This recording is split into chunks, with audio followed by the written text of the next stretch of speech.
안녕하세요. 오늘의 주요 뉴스 10가지를 전해드리겠습니다. 첫 번째 소식입니다. 서울 방배동에 거주하는 55세 직장인이 은퇴 후 월 1,000만 원의 안정적인 현금 흐름을 만들겠다는 목표를 세워 화제입니다. 이 직장인은 자산 대부분이 부동산에 집중되어 있어 금융자산 재배치가 시급한 상황입니다. 배우자는 전업주부이고 자녀는 올해 사회생활을 시작한 만큼 이제 본격적인 노후 준비에 나설 시점이라는 판단입니다. 전문가들은 부동산 비중을 줄이고 배당주와 채권 등으로 분산 투자해 매달 꾸준한 수익을 확보하는 전략이 필요하다고 조언했습니다. 특히 은퇴 후 30년 이상의 생활비를 감안하면 지금부터 체계적인 자산 리밸런싱이 필수적이라는 분석입니다. 두 번째 소식입니다. 배우 조진웅이 지난해 12월 연예계에 은퇴를 선언한 이후 가까운 지인들과도 연락을 끊고 칩거 중인 것으로 알려졌습니다. 유튜브 채널을 통해 공개된 근황에 따르면 조진웅은 외부 활동을 일절하지 않고 있는 상태입니다. 그는 은퇴 선언 당시 개인적인 사유를 밝히며 팬들에게 양해를 구한 바 있습니다.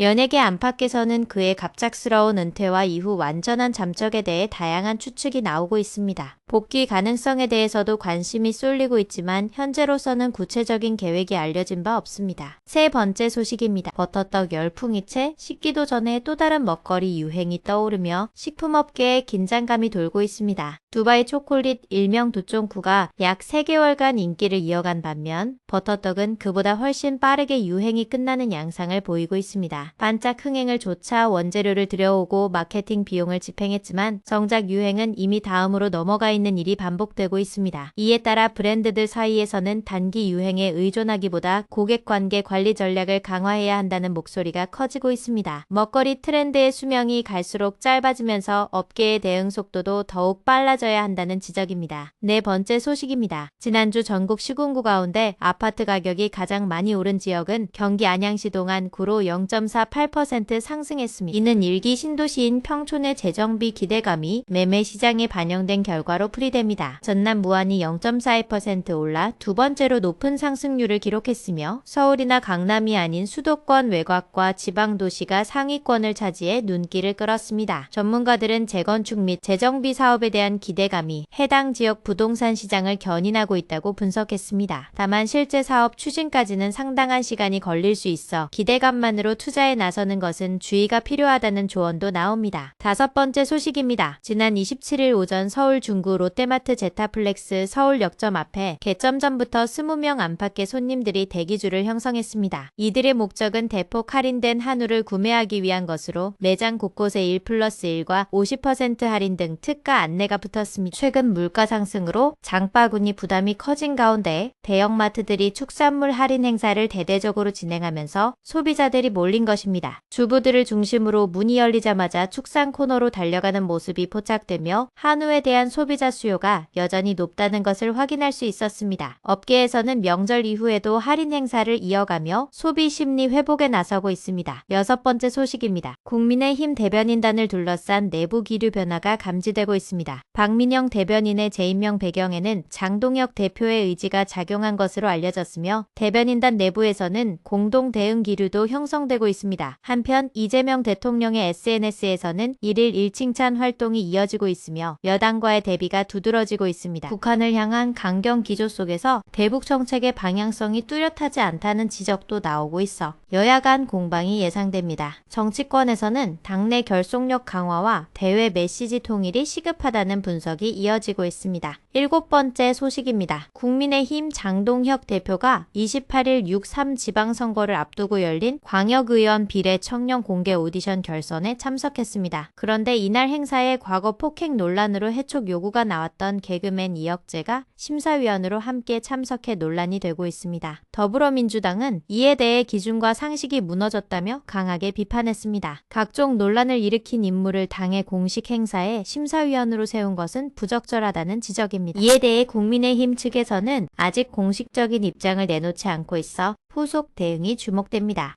여덟 번째 소식입니다. 국민의힘은 28일 논평을 내고 이재명 대통령을 향해 천안함 유족에게 사과하고 북한에 사과를 요구하라고 촉구했습니다. 북한의 천안함 폭침에 대해 대한민국 대통령으로서 분명하고 단호하게 사과를 요구해야 한다는 것이 핵심 내용입니다. 천안함 피격 사건은 2010년 발생한 북한의 어뢰 공격으로 46명의 장병이 전사한 비극적 사건입니다. 국민의힘은 현 정부의 대북 태도가 지나치게 유화적이라며 단호한 자세 전환을 요구하고 있습니다. 이에 대해 청와대와 여당 측의 공식 반응이 주목되고 있습니다. 9번째 소식입니다. 2차 석유 최고 가격제 시행 첫날부터 일부 주유소에서 휘발유와 경유 가격이 리터당 2,000원을 넘어섰습니다. 리터당 2,000원을 초과한 주유소는 총 39곳으로 휘발유 21곳, 경유 18곳에 달합니다. 일부 주유소에서는 하루 만에 최대 282원이 급등하며 소비자 부담이 급격히 가중되고 있습니다. 휘발유 가격을 인상한 주유소가 843곳에 이르면서 전국적으로 유가 상승이 확산되는 조짐을 보이고 있습니다. 정부의 가격 안정 대책에도 불구하고 국제 유가 상승과 환율 영향으로 당분간 높은 기름값이 이어질 전망입니다. 10번째 소식입니다. 이스라엘이 27일 현지 시간 이란의 아라크 핵시설 등을 전격 공습했습니다. 이란 파르스 통신에 따르면 이번 공격은 아라크 중수로와 우라늄 정관 공장을 겨냥한 것으로 확인됐습니다. 이스라엘군은 성명을 통해 해당 시설의 재건 여부를 식별하고 있다고 밝혔으며 국제원자력기구 IAEA는 공격받은 시설이 가동 상태가 아니었다고 전했습니다. 이번 공습으로 중동 지역의 군사적 긴장이 최고조에 달하고 있으며 국제사회의 우려가 커지고 있습니다. 이란의 보복 가능성과 함께 원유 시장에도 상당한 영향을 미칠 것으로 전망되고 있습니다. 오늘은 이스라엘의 이란 핵시설 공격과 석유 최고 가격제 시행 첫날 유가 급등 소식을 비롯해 부동산, 정치, 사회 분야의 다양한 뉴스를 전해드렸습니다. 오늘의 뉴스를 마치겠습니다. 시청해주셔서 감사합니다.